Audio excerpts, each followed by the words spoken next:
Hello everyone, my name is Tanis Coralee Leonhardi and this is my YouTube channel, Tanis Leonhardi. These are my notes from 25 January 2024, the day I'm filming this, Thursday, Seattle time zone, because Seattle is the center of the universe.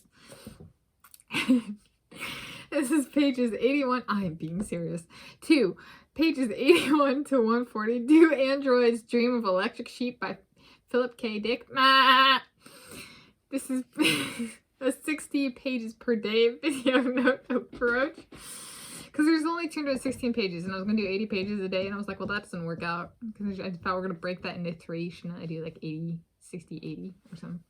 So we'll see about tomorrow. You know, they're going down. Can I rebound and jump back up to 80 tomorrow? I don't know. Okay, but it wouldn't even be 80, it'd be 76. Okay, so this was first published 1968. However, this is the May 1982 First Ballantine Books edition, paperback. And the start of my reading started to the start of sentence and start of paragraph on page 81, and the cutoff corresponding to end of sentence and end of paragraph on page 140. I first bought and read this book in approximately 2018-2019 when I was living in the San Francisco Bay Area in California, United States of America, which was before the year this book was set in. This book is set in 2021, and at least thus far, entirely in the San Francisco Bay Area, with mentions of Seattle, which is where I'm reading it now. So, in 2024. So, this is my first time reading the book after the year in which the book is set, and in the other location, other than Mars and Russia, which are mentioned in this book. Well, off-Earth colonies, right? Over 50 years before present. Yeah, people were writing and publishing about this. Okay, so this is the introduction book notes. The book, there's this little... As I'm reading, I'm holding the book, and I'll go to turn the page, you know, and this little flap here on the back cover continues to rub my finger. It caresses my finger as I'm holding the book. And I'm like, so that is a book note, construction note cover. I continue to undog ear pages as I go. I think I've undog-eared all the dog ears I put in here the last time I read. There was only like 3 or 4, and I got like two of them in this section and one in the last section, so I think we're like, but then there was like a tiny one where I think the page had just accidentally been bent, not like a formal dog ear. A dog ear is where a person bends the page to like make a note to oneself, or there's something on this page, and I like go back to read it, and I like remember putting the dog ear there, and I was like, there's no way I can forget this. Future you, don't forget this. And I read the whole page, and I was like, I have no idea why I dog eared this page. So goodbye dog ears, human ears, squirrel ears, bunny ears. Okay, they mentioned, okay, so those book notes, reading notes, they mentioned a pet squirrel in this section, and the person who owned the squirrel actually pet and combed the hair on the squirrel every day. It said it was as smooth as a river otter. I was like, the squirrels go, yeah, represented even in science fiction after people have left Earth as being a desirable pet.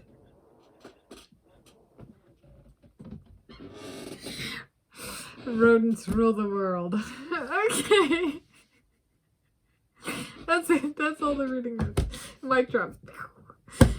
Squirrels are as sleek as a river otter. At least one squirrel. In the future year of 2021, which was 3 years ago. Okay.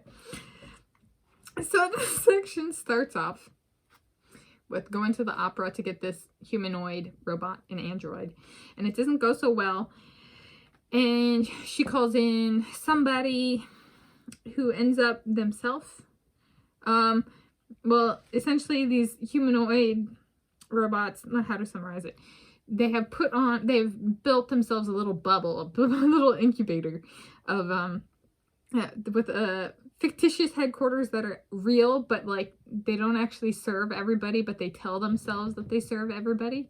So it's a bunch of humanoid robots trying to bolster themselves up in the world by extending their role. They're like, we're humans, but really they're humanoid robots. But that's potentially part of their programming, right? Is they say there's something they're not. They like to lie, and then they build themselves a little bubble, and they don't know anything that goes on outside of the bubble. And because they don't know anything that goes on outside of their little bubble in this little headquarter building, they say that the main character, like where he's been working for the past 3 years and gone to check in every day, doesn't exist and hasn't been existing, has been abandoned for years and stuff. And it's kind of like, but they've never been there, right? They've never left their bubble.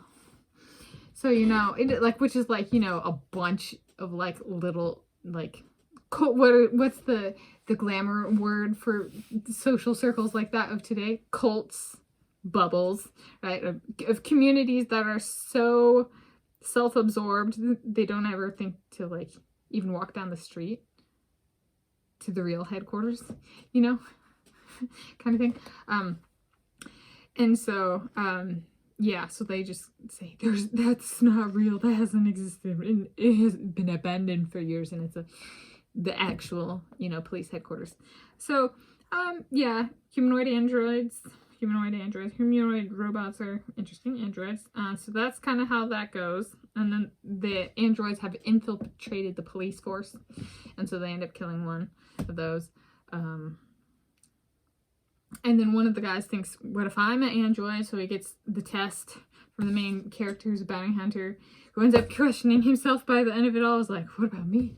You know, are we androids too? But they're humans.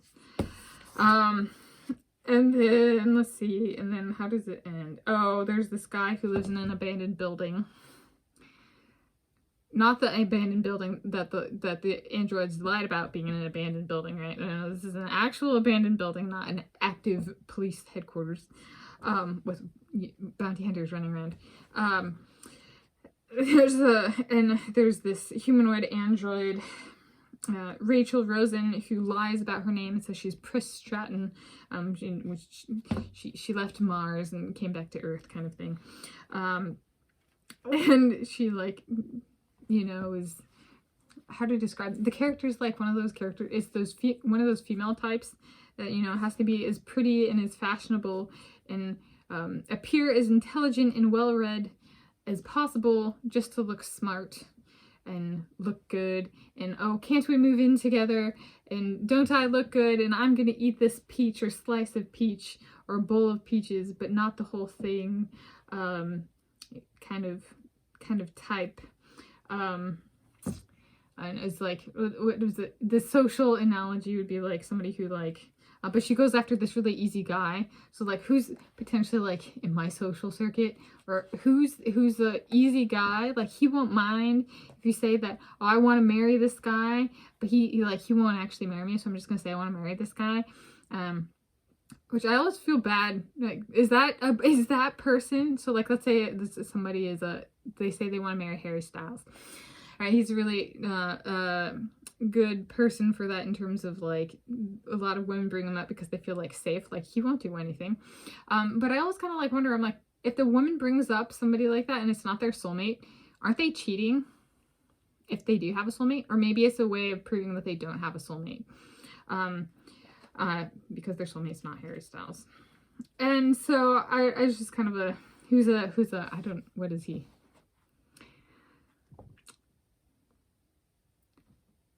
Singer and actor of today. And so people invoke him as a form of cheating on their soulmate, if they have a soulmate, and then if they have a soulmate, it's a form of cheating because they're being unfaithful, right? Because they want to marry this other person instead, who doesn't want them. So it's non-consensual, right? It reminds me a little bit of like, my rapist, right? Somebody wants something from me physically, right? Somebody wants to marry Harry Styles, they want to have sex with him, but he doesn't want that, right? So then it's analogous to them wanting to rape him. So some people are just disrespectful. But that's kind of the Rachel Rosen character that lies and says her name is Pris Stratton. And anytime, you know, this guy named Isidore comes up with something that, let's say, shows that she's dumb, she lies. I'm just like, God damn if that's not a bunch of the cheerleader YouTuber foodie types of today. Right? Just like, not all of them. There's some good ones out there. But I like some of the cheerleaders on our school's high school team. They might have all thought the same, but that doesn't mean they were all bad people. Right? Little do I know. They're all androids. No, I'm joking. I liked, who did I like? I liked Emily Osborne and Devin Geary. They were good ones. Okay. I don't know if they have YouTube channels though. Okay. Yeah. So, and that's kind of where it leaves off, right? Is then her parents come from Mars back to Earth, and this man that she's moving in with, who's the easy Harry Styles, right? This is the fangirl preying on what they perceive to be an easy man, just because they enjoy being unfaithful, non-loyal. Yeah. So that's where that ended.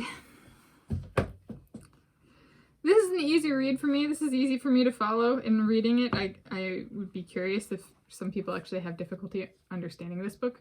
I think in part I've met the male and female personality type that this author is venting about, and like hates so much that he designs an entire book and characters to go and kill this personality type. Right? It's a real personality type in real life, and I've had enough interaction with them in my life at all levels, including in authority positions at #1 institutions in the world, you know, stuff like that. That is just kind of like,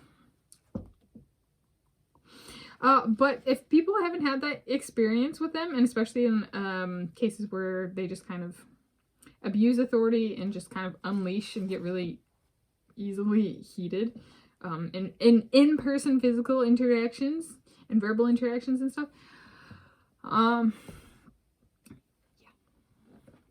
it might be harder to understand.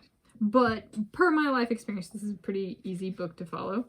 I don't actually know, but like, oh no, I guess there's one person I know or knew who it was so far ahead of his time when he wrote this book, 1968.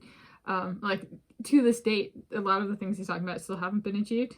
It's Thursday, 25 January 2024, as of me filming this. Seattle time zone, yo. We the center of the universe. Yeah. I'm in reading this though. Yeah. So they said it was prophetic, but that doesn't necessarily mean they understood all of it. Versus like with me, it's just, yeah. They're kind of they're still around. The personality types, those are still around. And in some of the roles that are portrayed in this book. So yeah, I will say, okay, so there's reading notes. So conclusion, any concluding remarks that aren't necessarily reading notes, but there were takeaways. I am a Seattle child. I am a city child. Whether I was born in Seattle or Bergen, Norway, and then moved to Seattle a few days later, or however that might have played out. I am a city child. And I've lived in cities my entire life. And you know what? I am proud to be me in this little eccentric city named Seattle. That's not so little a city. It's one of the fastest growing cities in the United States of America, and has been for a while. It's home, and it will always be my hometown. Even if I was born in Bergen, Norway, and moved here like a few days later or whatever it was. Seattle's always my hometown. Even if I were to move away.